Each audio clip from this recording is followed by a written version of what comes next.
2030 तक सौर ऊर्जा में 1 ट्रिलियन का निवेश जुटाने का लक्ष्य रखा है।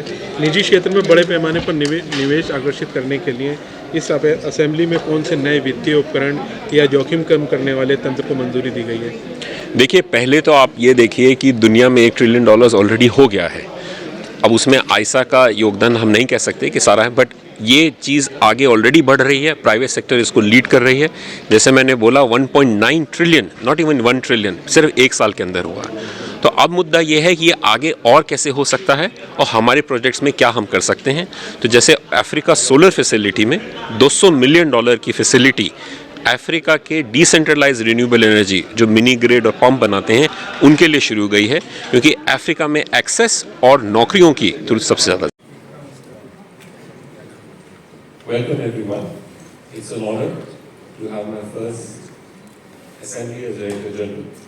Thank you very much. A lot of you from the media were there when I was sitting on the corner seat last year as the elected.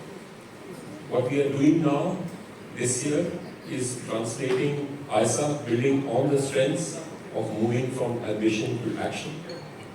As we discussed in the session with Honorable President of India, which a lot of you would have seen is the first ever visit from the head of state of India since 2018 when ISA was launched. That reaffirms the importance India assigns to the role of solar and ISA's ability to convene member countries. We are in this assembly looking at moving from ambition to action. As part of that, a new strategy that looks at platforms for convening countries, whether it is 6, where 16 countries will begin a joint procurement, whether it is global solar facility that starts with Africa Solar Facility, a $200 million fund to get private sector to invest in this decentralized renewable energy in Africa, including solar pumps for food security. Whether it is One Sun, One World, One Grid, which will be the new platform being launched in the Assembly today. And also forums for bringing all the countries together to share the best practices of knowledge. We will be launching Sunrise, which is an initiative for recycling of solar and battery waste, bringing all the 125 countries together as partners for shared standards and businesses. In this era of critical minerals, if we can get the business model for recycling right, that can solve a lot of problems of critical minerals. We will bring countries together on using our capacity building initiatives of StarSea that are being aligned to a Silicon Valley for solar, which is the dream that will start with IT-enabled learning platforms, both through YouTube channels and a global capability center that will be unveiled during the assembly. There is a right for almost 8 billion people to have access to same information to pursue solar and know about it as well. We will also be launching some of the thought leadership of ISA during the assembly. We have worked on our perspective of global solar trends, of where the entire solar batteries and new technologies are headed in next 3 to 5 years. We have also ranked all our 124 member countries on ease of doing solar across 7 key parameters that will be released. And we are also launching a special edition of a research journal focused on the developing world, because we will really like the youth of the developing world to start focusing on research areas that are very relevant. This will be done through Solar Compass. We will also be launching annual green hydrogen industry update and a floating solar handbook for all countries who want to do floating solar. So a lot of new initiatives being launched, and we really look forward to collaborating together with all the 125 member countries, because they are asking us to move from ambition to action, with all the private sector partners, multilateral development banks, because we cannot do it alone. Thank you very much. And good morning to all. I'm so happy to be here and to co-share with India this 8th session of the General Assembly of the International Solar Alliance. 10 years ago, in the corridor of the Paris Agreement, India, France, and a few other countries had this very visionary idea about the International Solar Alliance. We were negotiating the Paris Agreement, a global framework to fight climate change, and in a way, France and India knew that the Paris Agreement will not be enough. Of course, we have the Paris Agreement, our compass to fight climate change, but we need action and implementation. And when we are preparing this year COP30 in Brazil, with the objective to accelerate action about climate change, we must say that I'm very impressed by all the work that has been done with the International Solar Alliance over the last 8 years after its creation by Prime Minister Modi and President Macron. And I think this very strong commitment, which started with a small group of countries, I know it's more than 120 gathered here today, demonstrates that on this planet there is a majority of countries who wants to act and that international cooperation still matters. Of course we have turbulence at the international level. Of course we don't agree on everything, but on this particular topic, solar energy, we have unity. And that's the beauty of the International Solar Alliance, and we are very proud of the work that has been done by India over the last 8 years. Because when we look today what is the situation, we all acknowledge that solar is already at market. It's the best economic solution to energy sovereignty, to eradicate energy poverty, to mitigate climate change. It's, the Rolls Royce of climate solution, and I'm so happy to be here with you all today. Of course, if we consider that solar is already at market, we should question why do we need still an international solar alliance. And this session this morning demonstrated that for the next decade, this international solar alliance will be very needed. I will not repeat what has been presented, but some critical issues are behind us to be resolved. For instance, grids. It's super important to enhance solar penetration into grids, and it's a common problem we face in Latin America, in Africa, in Asia, and there is so much we can learn from each other that it's super relevant. Critical mineral, open markets for critical mineral. Recycling has a good opportunity to have sovereignty also on critical mineral. That's a trending topic that will make us work for years and years in order to collaborate. And my last point, of course, will be on Africa, because even in Africa, solar is the cheapest energy sources. There is a big gap in investment in Africa. And I think France, India, and all our African partners here are here to solve this problem by bringing an innovative finance solution, but also investing in people in order to make solar a solution for all. So I'm so happy to be here with you today, because 10 years before COP30 in Brazil, France, India, and all participants here today already decided that implementation was a top priority, and we are delivering. Thank you so much. Thank you. May I request the President of the International Solar Alliance Assembly, Shri Prahlad Joshi, the Honorable Union Minister, New and Renewable Energy, Government of India, to share his perspectives. Good afternoon. Welcome to you all members of media, colleagues and friends. I am very happy to address you at this momentous opening day of the 8th session of International Solar Alliance here in Bharat Mandapa. As already mentioned, today morning, Honorable President of India, Honorable Srimati Draupadi Murmu addressed the ESA Assembly for the very first time. Her keynote set an inspiring tone for the discussion, reaffirming that solar energy is not just a technology of progress, but force for the inclusion of dignity and shared prosperity. The International Solar Alliance, as you all know, launched by India and France at COP21 in Paris. Now, 125 members signatory countries and common mission. Out of 125 member countries and signatory countries, nearly about 120 countries have here participated in this Bharat Mantram today.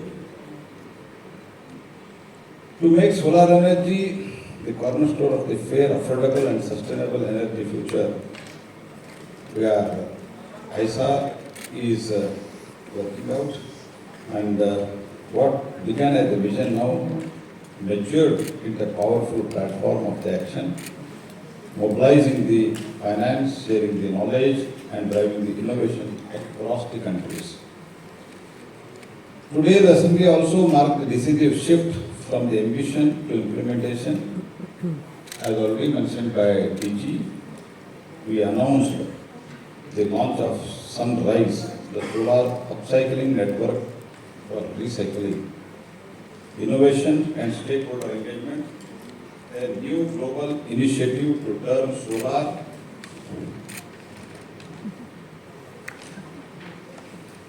and battery waste into an opportunity for circular growth. Innovation and green employment. We also launched dedicated One Sun, One World, One Grid OSOWOG program, establishing a vertical within the ISA to accelerate the regional solar interconnections. The OSOWOG initiative is an ambitious initiative proposed by India under the guidance and the leadership of Prime Minister Shri Narendra Modi and spearheaded by International Solar Alliance ISA. A detailed study has identified the priority corridors linking East Asia, South Asia, Middle East, Europe, and Europe, Africa, with feasibility assessment work to begin soon. Another significant step forward is unveiling the Global Capability Center and ISA Academy, which together form a backbone of ISA's capacity building vision. A Silicon Valley for solar connecting the center of excellence called STAR, STAR. C-cross member countries through AI-driven, multilingual and inclusive learning pathways. The ISA Assembly will democratize the access of solar knowledge, empower the local talent and help every nation to build its own skilled solar workforce. We are also committed to harmonizing the standards and testing of the solar across the ISA member countries in partnership with the National Institute of Solar Energy, NICE. ISA's flagship financing vehicle through $200 million African Solar Facility is also soon on the course to be launched soon. And India's leadership in the world of solar under Prime Minister Narendra Modi's guidance has led us to be ranked third globally in solar power generation, having achieved 50% of the installed capacity from non-fossil sources, 5 years ahead of its 2030 target, by avoiding nearly 4 lakh crore or about $46 billion in fossil fuel imports and pollution-related costs. India's transition demonstrates that clean energy is not a cost, but the investment in growth, health and human potential. As a President of ISA Assembly, India remains firmly committed to enabling, not describing or empowering every nation to define its own path to substantially more than 761.8 gigawatt lies within the member countries of the ISA, accounting nearly 41% of the solar global capacity. This rapid scale-up of the solar deployment reflects the historic success story in making the clean energy affordable and accessible. Through initiatives such as aggregated procurement under the SIBS platform, the Africa Solar Facility, Sunrise Global Capacity Center, and OSOWOG program, the ISA is driving a practical collaborative solution that takes the solar from the margins to the mainstream. In sub-Saharan Africa and small island nations, millions still live without reliable electricity. Bridging this divide demands the collective ambition and equitable finance. India invites all partners of the ISA to join this mission to energize and empower the new global energy order together. Together, we are shaping the future where every home, school, and farm can be empowered by sun, where the circularity and equity define our growth, and where the energy of the global south light the way for the world. I thank you once again, welcome to you all. Now, You have teams on the ground that can actually help on the policy side. So for the countries that have country partnership strategy, 10 of them I mentioned, 6 of them are in Africa, we are going to set up our local offices and local teams there working across the government on policy and regulatory reforms that can enable the private sector. And the final point is that whether it links to all kind of solar PV panels, a lot of it is going to be about cost competitiveness. If Indian manufacturers, whether you're solar pumps, DRE, large-scale solar, as they are internationally competitive, the whole market is going to Before we move to the next question, we would urge that of ISA.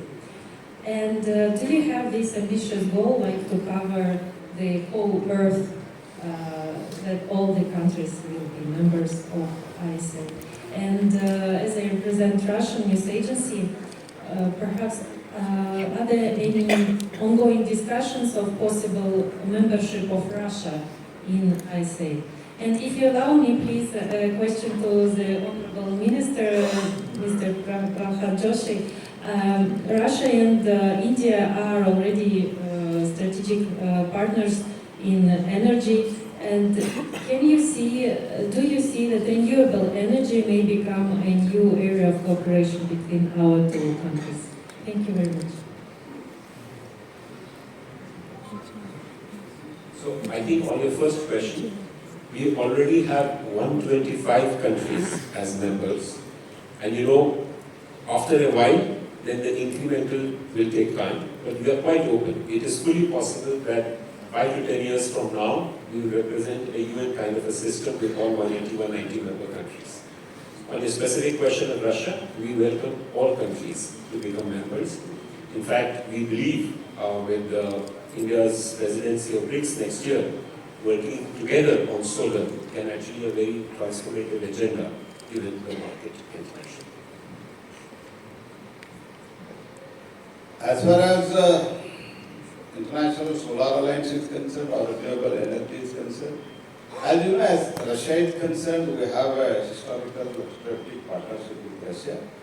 Even as far as either renewable energy or solar energy, any country, including with Russia, there is absolutely no issue for us.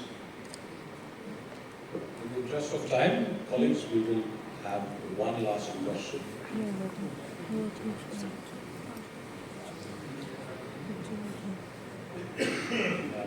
Maybe perhaps we can, yes.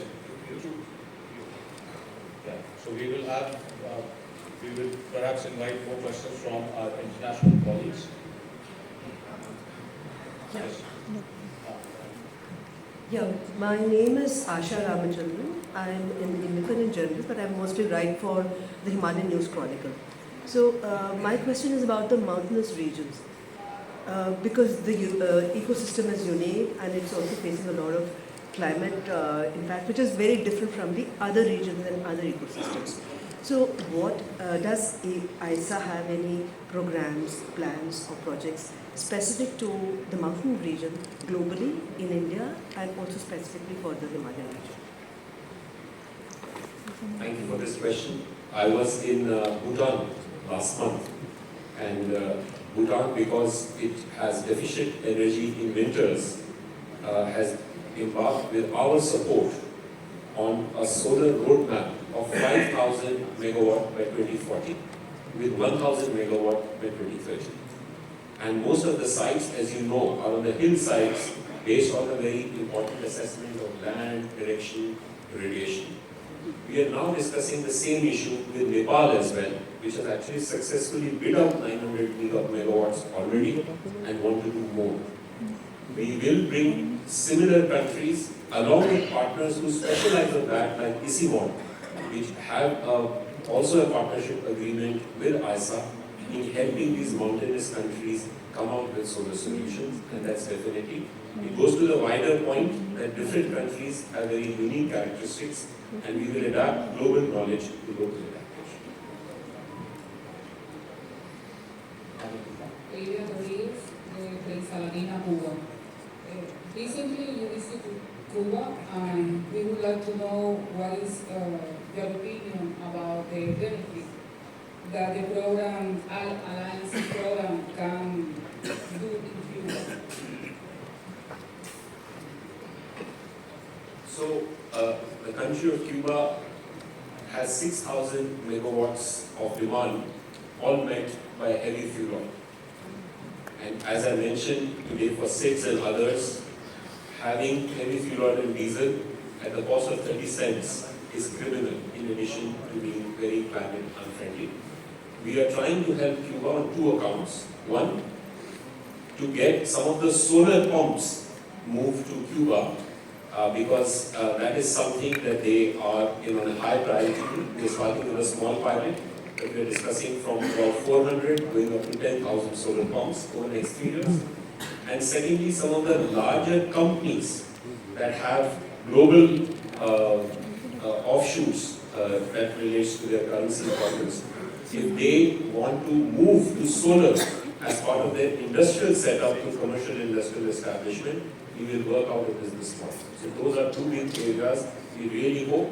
And there's a Star Sea Center in Cuba that's operational. I was there. I was delighted how it is helping not only Cubans but all the neighboring countries in training. And we will create a more institutional setup to build capacity in Cuba. In the interest of time, ladies and gentlemen, we have space for one question. I see ANI.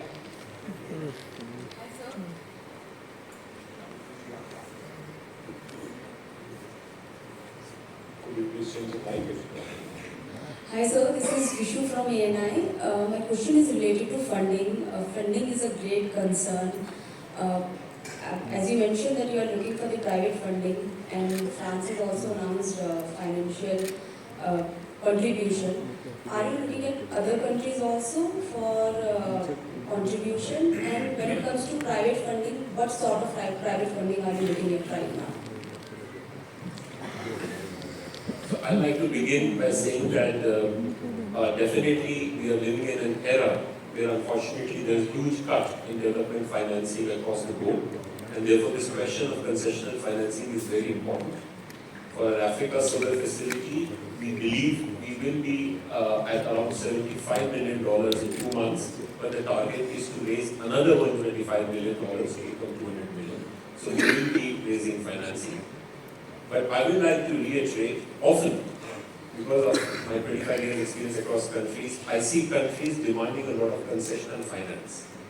And one of our dialogue is, if you look at the world, out of $2 trillion of total clean energy financing, roughly only about 100 billion was concessional finance. That means 1.9 trillion is for private sector. So our work with countries is to see what will enable private sector to start investing in your countries.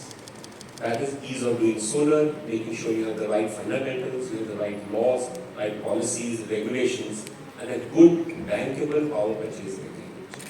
But because if you look around and ask countries, you have a great project with great fundamentals, that is not happening without finance, answer will be no, that's not the case. Private sector is always looking for good policy regulations and good projects. That's it. Stay connected with us through our website and social media platforms for regular updates on ISA's activities and upcoming initiatives. We also have our comms and media team in attendance here today, so please feel free to get in touch with my colleagues Aarti, Kapil and Shobita who are here. Once again, thank you so much for joining us. Have a wonderful afternoon and please do join us for lunch.